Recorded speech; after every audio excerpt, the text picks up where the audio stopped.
సాధారణంగా ఎవరైనా తమ బాల్యం గురించి ఆలోచించినప్పుడు ఆ కళ్ల ముందు మెదిలే చిత్రాలెలా ఉంటాయి? ఒక వెచ్చని ఇల్లు, బడి, స్నేహితుల్తో ఆటలు ఇవే కదా? అవును. ఒక సురక్షితమైన వాతావరణం అనేది బాల్యానికి పర్యాయపదం లాంటిది. ఖచ్చితంగా. కానీ ఇప్పుడు నేను చెప్పబోయే ఒక దృశ్యాన్ని ఊహించుకోండి. బయట ఎముకలు కొరికే చలి. సమయం తెల్లవారుజామున 2 గంటలు. అందరూ గాఢ నిద్రలో ఉన్నప్పుడు ఒక 14 బాలుడు మంచులో వణుకుతూ నిద్రలేచి ఒక చిన్న లాంతరు పట్టుకుని దట్టమైన అడవిలోకి ఒంటరిగా వెడుతున్నాడు. 2 గంటలకా? ఆ వయసులో అది చాలా ప్రమాదకరం. అవును. వాడు వెళ్తున్నది ఆటల కోసం కాదు, కేవలం ఆ రోజు తన ఇంట్లో వాళ్ల ఆకలి తీర్చడం కోసం. కుందేళ్లను, ఎలుకలను పట్టుకునే ఉచ్చులు వేయడానికి వెళ్తున్నాడు. వినడానికే చాలా భయానకంగా, గుండెను పిండేసేలా ఉంది. ఆ ఉదయం 2 గంటలకు అడవిలో ఒంటరిగా తిరగడం అంటే అది ఒక పిల్లవాడి జీవితంలా లేదు, ఏదో కఠినమైన శిక్షను అనుభవిస్తున్నట్లుగా ఉంది. అదే కదా! సరిగ్గా అలాంటి ఒక నిరంతర పోరాటమే విలియం బ్రెన్హమ్ అనే వ్యక్తి బాల్యం. ఈనాటి మన లోతైన విశ్లేషణకు స్వాగతం. ఈరోజు మనం చర్చిస్తున్న ఆధారాలు విలియం బ్రెన్హమ్ జీవిత చరిత్రలోని 5వ భాగం, అంటే కనికరము లేకుండా కొట్టబడెను అనే అధ్యాయం నుండి తీసుకున్నాం. ఇది 1922–1923 సంవత్సరాల కాలానికి సంబంధించిన కథ కదా? అవును, సరిగ్గా అదే సమయం. తీవ్రమైన పేదరికం, సామాజిక బహిష్కరణ మరియు భయంకరమైన వేధింపులు ఒక 14 బాలుడి మనస్సును ఎలా ప్రభావితం చేశాయి అనేది మనం చూడబోతున్నాం. అలాగే అతని జీవిత గమనాన్ని మార్చివేసిన కొన్ని వివరించలేని వింత సంఘటనలను కూడా ఈరోజు మనం విశ్లేషించడమే మన లక్ష్యం. నిజంగా ఈ సంఘటనలు కేవలం ఒక వ్యక్తి చరిత్ర మాత్రమే కాదు. ఏంటంటే మానవ సహనానికున్న హద్దులను మరియు కొన్నిసార్లు జరిగే ఊహించని జోక్యాలను అర్థం చేసుకోవడానికి ఇదొక అద్దం లాంటిది. ఒకవైపు భరించలేని పేదరికం, మరోవైపు ఊపిరి సలపనివ్వని సామాజిక ఒత్తిడి ఉన్నప్పుడు ఒక మనిషి మెదడు ఎలా రూపుదిద్దుకుంటుందో అర్థం చేసుకోవడానికి ఇదొక అద్భుతమైన ఉదాహరణ. ఆశ్చర్యం వేస్తుంది. 1923 మే నెల సమయానికి వాళ్ళింట్లో 8వ బిడ్డ పుట్టాడు. 8వ బిడ్డా? బాబోయ్! అప్పటికే ఆ కుటుంబం ఆర్థికంగా చాలా ఇబ్బందుల్లో ఉండి ఉంటుంది. అవునవును. తండ్రి చార్ల్స్ బ్రెన్హామ్ అంత పెద్ద కుటుంబాన్ని పోషించలేక తీవ్రంగా సతమతమయ్యేవాడు. ఆ కుటుంబ భారం మొత్తం పరోక్షంగా ఈ బిల్లీ మీద పడింది. నేనిందాక చెప్పినట్లు తెల్లవారుజామున నిద్రలేచి ఉచ్చులు వేసి బడికి వెళ్లే సమయానికి వాటిని తనిఖీ చేసి ఇంటికి వచ్చేవాడు. అంటే చదువుకోవాల్సిన వయసులో ఇంటి బాధ్యత మొత్తం తన భుజాలపై వేసుకున్నాడనమాట. సరిగ్గా. ఆ తర్వాత పట్టిన కుండేళ్లను అమ్మి డబ్బులు తెచ్చేవాడు. ఇక్కడ మరో దారుణమైన విషయం ఏంటంటే వాడికి వేసుకోవడానికున్నది ఒకే ఒక జత బట్టలు. ఒకే జత? శీతాకాలంలో ఒక్క జత బట్టలతో ఎలా నెట్టుకొచ్చాడో? ఏ ఒక్క పిల్లాడు వాడి పక్కన కూర్చునేవాడు కాదు. అందరూ అసహ్యించుకునేవారు. సరే, దీనిని వివరంగా విశ్లేషిద్దాం. ఇది ఒక అత్యంత కఠినమైన సర్వైవల్ గేమ్లాగా అనిపిస్తోంది. అవును, ఒక రకంగా ప్రాణాలతో బయటపడే పోరాటమే. పట్టిన కుందేలును 15 సెంట్లకు అమ్మి ఆ డబ్బుతో 22 క్యాలిబర్ తుపాకీ గుండ్లు కొనేవాడు. ఆ గుండ్లతో మరిన్ని కుందేళ్లను వేటాడి వచ్చిన డబ్బుతో ఇంటికి గోధుమ లేదా జొన్నపిండి కొనేవాడు. ఈ చక్రంలో ఇరుక్కుపోయిన ఒక 14 చిన్నారి వాస్తవ జీవితమిది. ఇక్కడ అత్యంత ఆశ్చర్యకరమైన విషయమేమిటంటే ఆ బాలుడు అనుభవించిన భౌతిక దారిద్ర్యం కంటే మానసిక ఒంటరితనం చాలా పెద్దది. ఆ వయసులో పిల్లలకు తోటివారి గుర్తింపు చాలా అవసరం. కాని ఆ బట్టల వాసన వల్ల స్కూల్లో ఎవ్వరూ మాట్లాడేవారు కాదు. స్కూల్లోనే కాదు, బయట కూడా పరిస్థితి అలాగే ఉండేది కదా? అవును, ఆ బహిష్కరణ టౌన్లో కూడా ఉండేది. వాళ్ల తండ్రి చార్లెస్ మరియు అతని సోదరులు దొంగ సారా కాయడం, పేకాట ఆడటం, ఎప్పుడూ త్రాగి గొడవలు పడటం వల్ల ఊర్లో వాళ్లకు చాలా చెడ్డపేరుండేది. బిల్లీ రోడ్డు మీదొస్తుంటే ఊరి జనాలు అతన్ని పలకరించడం ఇష్టంలేక కావాలనే రోడ్డు దాటి పక్క వీధిలోకి వెళ్ళిపోయేవారు. అది చాలా అవమానకరం. తాను ఎలాంటి తప్పు చేయకపోయినా సమాజం తనని ఎందుకు శిక్షిస్తోంది అని ఆ పిల్లాడి ఎంత కుమిలిపోయి ఉంటాడో కదా? ఖచ్చితంగా. దీనిని సైకాలజీలో స్టిగ్మా బై అసోసియేషన్ అంటారు. తండ్రి చేసిన తప్పులకు సమాజం కొడుకుని శిక్షించడం అన్నమాట. నేను ఏ తప్పూ చేయలేదా, మద్యాన్ని ఎప్పుడూ ముట్టలేదే అని ఆ కుర్రాడు తీవ్రమైన మానసిక వేదన అనుభవించి ఉంటాడు. ఇక్కడే అసలు విషయం ఆసక్తికరంగా మారుతుంది. ఏంటంటే అతను అంతగా అసహ్యించుకున్న ఆ మద్యమే అతని జీవితంలో ఒక విచిత్రమైన మలుపుకు కారణమైంది. వసంతకాలంలో ఒకరోజు ఉదయం వాళ్ల తండ్రి తన పొరుగువాడైన మిస్టర్ డార్న్బుష్తో కలిసి నదీతీరానికి పాత సారా సీసాలు ఏరుకోడానికి వెళ్లాడు. పాత సీసాల కోసమా? బిల్లీ కూడా వాళ్ల వెంట వెళ్ళాడా? అవును, వెళ్లాడు. బిల్లీ తన సొంత పడవ కోసం డార్న్బుష్ పడవను అడిగి వాడుకోవచ్చని ఆశపడ్డాడు. నది దగ్గర వాళ్ల నాన్న చార్ల్స్ విస్కీ తాగుతూ ఆ సీసాను డార్న్బుష్కు ఇచ్చాడు. ఆయన కూడా తాగి పక్కనే ఉన్న ఈ కుర్రాడికి ఆ సీసాను అందిస్తూ కొంచెం తాగమన్నాడు. ఆ వయసులో అలా ఆఫర్ చేయడం, అది కూడా తండ్రి ఎదురుగా! అదే కదా! బిల్లీ చాలా మర్యాదగా "ఒద్దు సార్, నేను తాగను" అని చెప్పాడు. దానికి డార్న్బుష్ ఆశ్చర్యపోతూ, "ఒక ఐరిష్ వాడివి, అందులోనూ బ్రెన్హామ్ కుటుంబంలో పుట్టి త్రాగనంటావా" అని ఎగతాళి చేశాడు. అక్కడ తండ్రి ఎలా స్పందించాడు?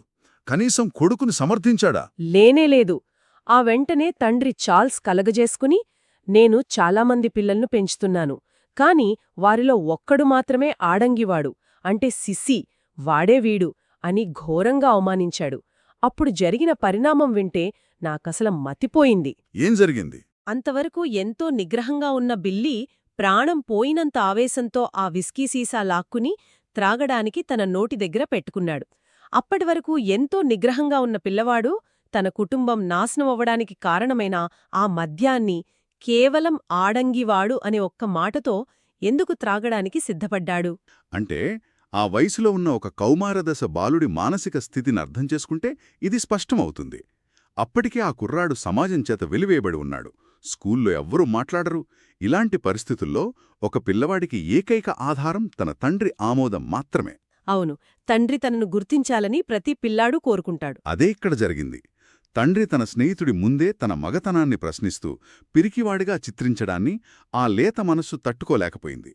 తన నైతిక నియమాల కంటే ఆ క్షణంలో తన తండ్రి దృష్టిలో గుర్తింపు పొందడమే అతనికి ముఖ్యంగా అనిపించింది. దీన్నే కాగ్నిటివ్ డిసొనెన్స్ అంటారు. అంటే తన నమ్మకాలకు విరుద్ధంగా అయినా సరే తండ్రి కోసం ఆ పని చేయబోయాడన్మాట. ఖచ్చితంగా. వేధింపులకు గురైన బాలుడికి ఆ ఆమోదం అంత అవసరం. కాని కథ అక్కడితో ఆగిపోలేదు.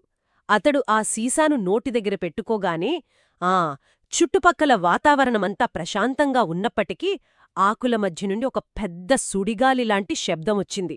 ఒక బూరుగు చెట్టుల నుండి స్పష్టంగా ఒక స్వరం వినిపించింది. ఒక స్వరం? చెట్టులోంచా? అవును. "ఎన్నడూ త్రాగవద్దు, పొగ త్రాగవద్దు, నీ దేహమును అపవిత్రపరుచుకోవద్దు. నీవు పెద్దవాడవైనప్పుడు నా కొరకు చేయవలసిన పనియున్నది" అని వినిపించింది. ఇది భ్రమ కాదు, ఒక స్పష్టమైన స్వరం. ఆ భయంతో వణికిపోతూ బిల్లీ ఆ సీసాను కిందపడేసి ఏడుస్తూ అడవిలోకి పారిపోయాడు. బాబోయ్, అది నిజంగా రోమాలు నిక్కబడుచుకునే సంఘటన. ఇక్కడ అత్యంత ఆశ్చర్యకరమైన విషయమేమిటంటే, ఒకవేళ ఆ స్వరం అతన్ని ఆపకపోయుంటే, తండ్రి కోసం ఆ రోజు తాగి ఉంటే, బహుశా అతని జీవితం కూడా తన తండ్రిలాగే చీకట్లో కలిసిపోయేదేమో. అదే నాకు అనిపించింది. ఆ అదృశ్య స్వరం అతన్ని భౌతికంగానే కాదు, నైతికంగా కూడా కాపాడింది. అవును. ఆ వయసులో పిల్లలు చాలా సులభంగా దారి తప్పుతారు. ముఖ్యంగా తండ్రే స్వయంగా ప్రోత్సహిస్తున్నప్పుడు ఆపగలిగే శక్తి ఎవరికీ లేదు. కాని ఆ ప్రకృతిలో నుండి వచ్చిన స్వరం అతని వినాశనానికి అడ్డుకట్టేసింది. అతనికొక ఉన్నతమైన భవిష్యత్తు ఉందని అతనికి అర్థమయ్యేలా చేసింది. అయితే ఆ సంఘటన అతనిలో అంతర్గత మార్పును తీసుకొచ్చినా బయట పరిస్థితులు ఏమీ మారలేదు. అతను 7వ తరగతికి వచ్చేసరికి పుస్తకాలు కొనుక్కునే స్తోమత కూడా లేదు. ఇతరుల దగ్గర అరువు తెచ్చుకుని చదివేవాడు. ఇక్కడొక పోలిక చెప్పాలంటే ఆ అరువు తెచ్చుకున్న పుస్తకాలు అతనికొక మానసిక కవచంలాగా మారాయి. అంటే బయట ప్రపంచం నుండి తప్పించుకోవడానికా? ఖచ్చితంగా. బయట భౌతిక ప్రపంచంలో రక్షణ లేని అతనికి అక్షరాలు ఆశ్రయమిచ్చాయి. అందులోనూ హెచ్.డబ్ల్యూ. లాంగ్ఫెల్లో రాసిన జీవితం యొక్క కీర్తన అనే పద్యం అతన్ని తీవ్రంగా ప్రభావితం చేసింది. జీవితం వాస్తవం, సమాధి దాని అంతం కాదు, కాలమును ఇసుకపై అడుగుజాడలు విడిచివెళ్లాలి లాంటి పంక్తులు చదివినప్పుడు ఆ బాలుడి మనస్సులో ఎంతటి స్ఫూర్తిరగులుంటుందో కదా. నిజంగా. దీనిని విస్తృత కోణంలో చూస్తే ఈ వయసులో పిల్లలకు నైతిక విలువలు ఎలా రూపుదిద్దుకుంటాయో ఇది ఒక ఉదాహరణ. వాస్తవ ప్రపంచంలో ఆదర్శమూర్తులు లేనప్పుడు పిల్లలు పుస్తకాల్లో వారిని వెతుక్కుంటారు. అవును, అబ్రహాం లింకన్ జీవితం కూడా చదివాడు. న్యూ ఆర్లియన్స్లో బానిసల వేలం చూసిన లింకన్ దానికి వ్యతిరేకంగా ఎలా పోరాడతానని ప్రతిజ్ఞ చేశాడో చదివాడు.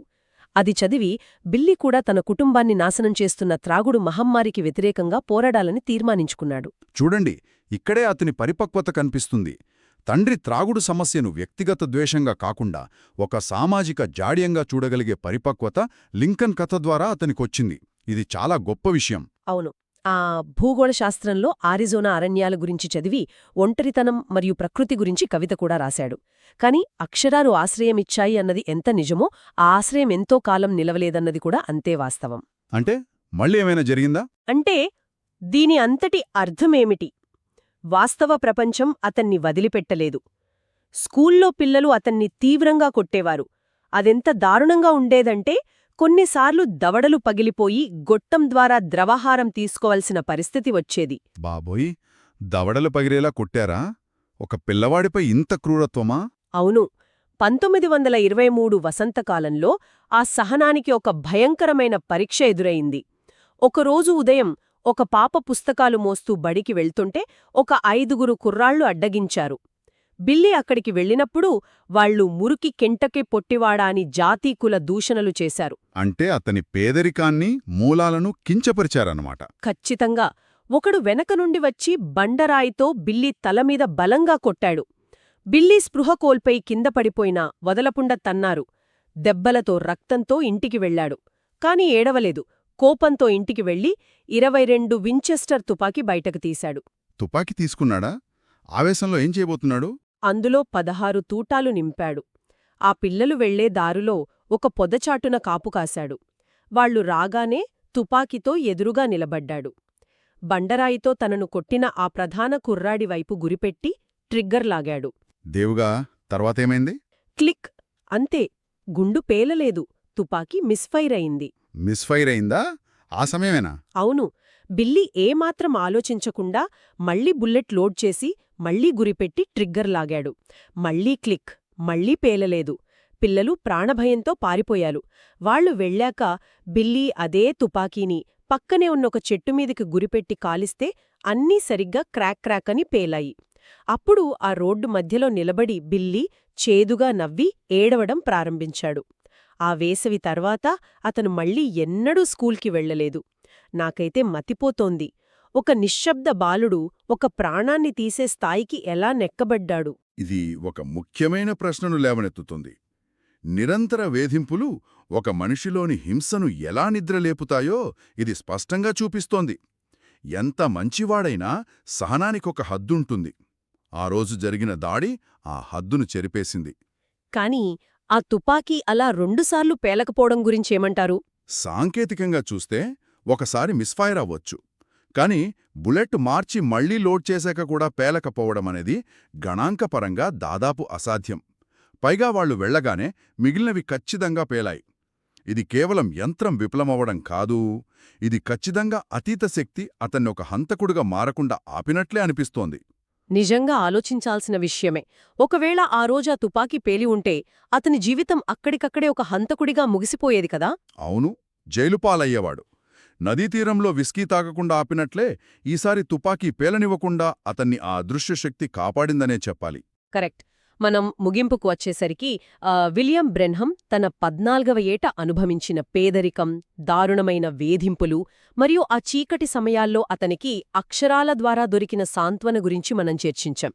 ఇవన్నీ వింటుంటే ఒక మనిషి ఇన్ని కష్టాలను ఎలా తట్టుకోగలడా అనిపిస్తుంది. ఖచ్చితంగా ఇది మనందరికీ ఒక పాఠం నేర్పుతుంది. మన చుట్టూ ఉన్న వ్యక్తుల ప్రవర్తన వెనుక వారు పడుతున్న ఇలాంటి కనిపించని మానసిక, శారీరక పోరాటాలు ఎన్నో ఉండొచ్చు. ఇది ఎదుటివారి పట్ల మనకు సానుభూతిని నేర్పుతుంది. అవును అవును. ఏంటంటే మనం ముగించే ముందు ఒక లోతైన ఆలోచనతో దీనిని వదిలేద్దాం. విస్కీ తాగబోతున్నప్పుడు చెట్టులోంచి వినిపించిన ఆ వింతైన స్వరం, మరియు తుపాకీతో కాల్చబోయినప్పుడు ఖచ్చితంగా ఆ 2 సార్లు మాత్రమే గుండు పేలకపోవడం, ఈ 2 సంఘటనలను కలిపి చూస్తే విలియం బ్రెన్హం జీవితాన్ని నాశనం కాకుండా అడ్డుకుని భవిష్యత్తు కోసం అతన్ని సురక్షితంగా ఉంచిన ఆ అదృశ్య శక్తి ఏమిటంటారు? అదే కదా, ఆ స్వరం చెప్పిన ఆ భవిష్యత్తు పని ఏమిటై ఉంటుంది అనేది ఒక పెద్ద రహస్యం. కున్న ఉద్దేశమేమిటి, ఆ భవిష్యత్తు పని ఏమిటి అనేది ప్రతి ఒక్కరూ ఆలోచించాల్సిన విషయం. మరో ఆసక్తికరమైన అంశంతో మళ్ళీ కలుద్దాం.